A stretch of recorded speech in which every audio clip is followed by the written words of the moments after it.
Masani Gilles Philippe ya ba mu kaɗan daga cikin labarin tasker da ke a jamhuriyar Nijar.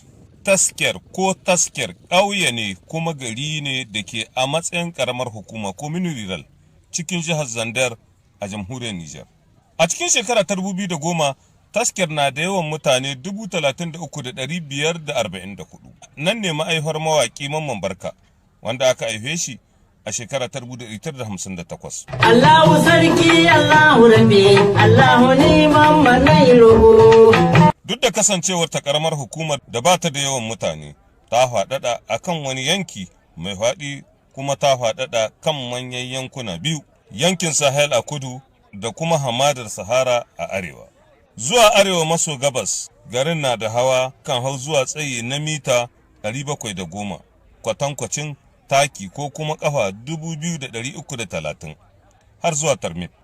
Tasker na da iyaka da fashi da Tabelot a arewa.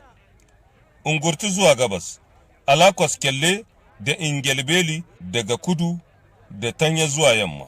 Da'irar garin ta karkasu zuwa ƙauyukan gudanarwa 36 village administrative, ƙauyen gargajiya guda, ƙauyuka 3 da ke a matsayin rigage ko zango, sansanoni 29 ko kuma kamfama da wuraren da ke a matsayin mashayar ruwa har guda 144.